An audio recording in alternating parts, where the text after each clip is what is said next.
Good morning students. आज हम एक बार फिर से इंडेक्स नंबर के बारे में बात कर रहे हैं। और इंडेक्स नंबर जो होते हैं वो दो तरह के होते हैं, एक होते हैं सिंपल इंडेक्स और एक होते हैं वेटेड इंडेक्स। सिंपल इंडेक्स का मतलब होता है कि इसमें हम सारे के सारे एलिमेंट को इक्वल इंपॉर्टेंस देते हैं। और वेट इंडेक्स में क्या होता है कि इसमें हम हर प्रोडक्ट को, हर आइटम को उसके इंपॉर्टेंस के अकॉर्डिंगली वेट देते हैं। तो अभी हम जो बात करेंगे वो सिंपल इंडेक्स की करेंगे। और सिंपल इंडेक्स को तैयार करने के हमारे पास दो मेथड हैं, simple aggregative method and simple average of price relative method. सिर्फ और सिर्फ सिंपल इंडेक्स की हम बात कर रहे हैं और इसमें दो मेथड आ रहे हैं। पहला मेथड आपके पास है सिंपल एग्रीगेटिव मेथड और दूसरा मेथड है simple average of price relative method, यानी कि इसमें प्राइस रिलेटिव का एवरेज निकाला जाएगा। अगर हम एग्रीगेटिव मेथड की बात करें तो इसका फॉर्मूला होता है P01 is equal to summation P1 divided by summation P0 into 100। P01 जो भी हम इंडेक्स तैयार कर रहे हैं that is P01। P stands for price index, 0 stands for base year and 1 stand for current year. P01 means price index of current year on the basis of base year. जिस year के base पर बनाना होता है वो पहले होता है, जिस ईयर का बनाना होता है वो बाद में होता है। यहाँ 0 पहले है, इट मीन्स बेस ईयर के बेस पर बनाएंगे और 1 बाद में, इसका मतलब करंट ईयर का बनाएंगे। तो P01 is equal to summation P1। P1 stands for price of current year and P0 stands for price of base year. Summation P1 divided by summation P0 into 100। तो हमें अब 5 कमोडिटी दी हुई है, A B C D E 5 item हमें दिए हुए हैं और हमें इनकी प्राइस दी हुई है। प्राइस इन 2004 जो पहला ईयर होता है वो बेस ईयर होता है, इसलिए उसकी प्राइस को हम P0 से नोट करते हैं। और सेकंड है प्राइस इन 2020, ये करंट ईयर है और इसकी प्राइस को हम P1 से नोट करेंगे। तो हमें 5 आइटम की 2004 की प्राइस भी दी हुई है और इन्हीं 5 आइटम की 2020 यानी करंट ईयर की प्राइस भी दी हुई है। अब हम क्या करेंगे, इनका एग्रीगेट कर लेंगे। ऊपर हमें चाहिए समेशन P1, तो समेशन P1 की जब हम बात करेंगे तो इसका टोटल आएगा 176। फिर नीचे हमें चाहिए समेशन P0, इसकी जब हम बात करेंगे तो इसका टोटल आएगा 107। तो दोनों एग्रीगेट हमारे पास आ चुके हैं, करंट ईयर का भी एग्रीगेट आ चुका है और बेस ईयर का भी। अब हम इसको फॉर्मूले में फिट कर देंगे। P01 is equal to summation P1 divided by summation P0 into 100। It means P01 is equal to 176 divided by 107 into 100 and P01 is equal to 164.47। मतलब करंट ईयर का जो हमारा इंडेक्स तैयार हुआ है वो कितना आ गया आपके पास, 164 पॉइंट समथिंग आपके पास आ गया। इट मीन्स क्योंकि बेस ईयर का जो आपका इंडेक्स होता है वो हमेशा 100 ही अज्यूम किया जाता है और करंट ईयर का आपका इंडेक्स आ गया 164 point something. It means current year में जो प्राइसेस हैं वो बेस ईयर के कंपैरेटिवली बढ़ गई हैं और 64% के आसपास ये इंक्रीज हो गई हैं। अगर ये 150 होता तो हम कह सकते थे कि 1.5 गुना बढ़ गई। अगर ये 200 आता तो हम कह सकते थे कि 2 गुना बढ़ गई। अगर ये 300 आता तो हम कह सकते थे कि 3 गुना बढ़ गई। बट क्योंकि 164 है इट मीन्स हम ये कह सकते हैं कि करंट ईयर में जो प्राइसेस हैं वो बेस ईयर के कंपैरेटिवली 1.5 गुना से ज़्यादा यानी कि 64% के आसपास इंक्रीज हो गई हैं।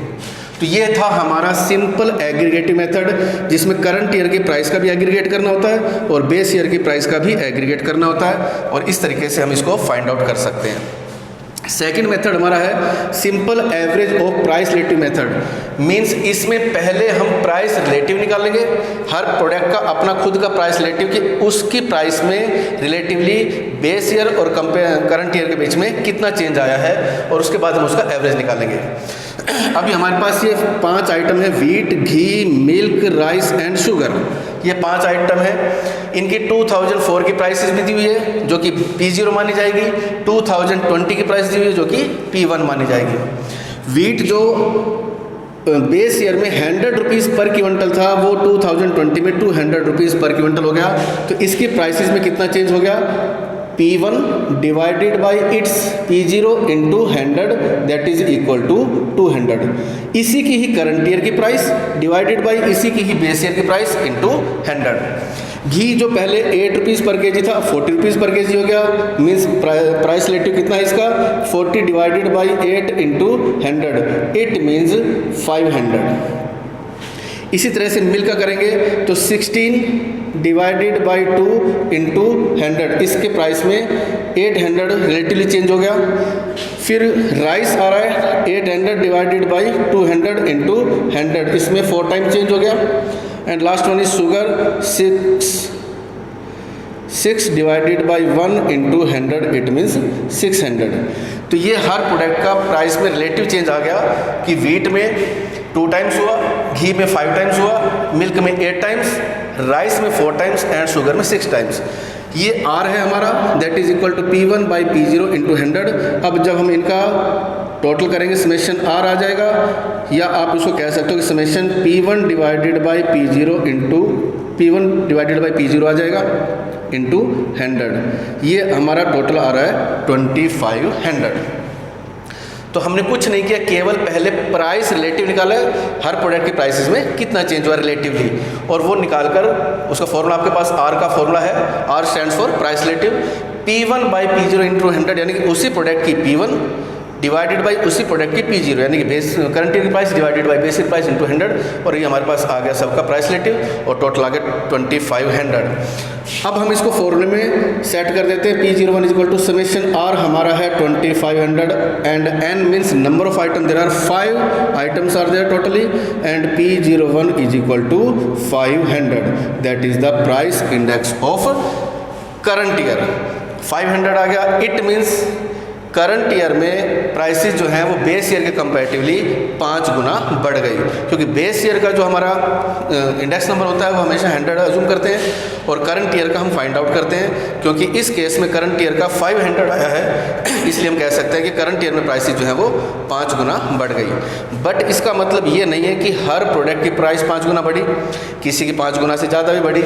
जैसे यहाँ पर मिल्क की 8 टाइम्स हो गई, इंक्रीज हो गई, वीट की ओनली 2 टाइम्स भी हुई, शुगर की 6 टाइम्स हुई। तो जरूर नहीं कि हर एक की 5 गुना ही बढ़ेगी, किसी की ज़्यादा बढ़ेगी, किसी की कम बढ़ेगी, किसी की नहीं भी बढ़ेगी, हो सकता है किसी की घट जाएगी। बट ये सब का मिलाकर एक एवरेज आ जाता है, क्योंकि पहले हमने प्राइस रिलेटिव निकाला और फिर हमने उससे क्या निकाल दिया, एवरेज। एवरेज में प्राइस में 5 टाइम्स चेंज हुआ है, 5 टाइम इंक्रीज हुई है, किसी की ज़्यादा और किसी की कम हुई है। तो इस तरीके से सिंपल इंडेक्स को हम 2 तरीके से तैयार कर सकते हैं। एक तो एग्रीगेटिव मेथड के द्वारा, बिल्कुल सिंपल सा है, P01 is equal to summation P1 divided by summation P0 into 100 and simple average of price relative method।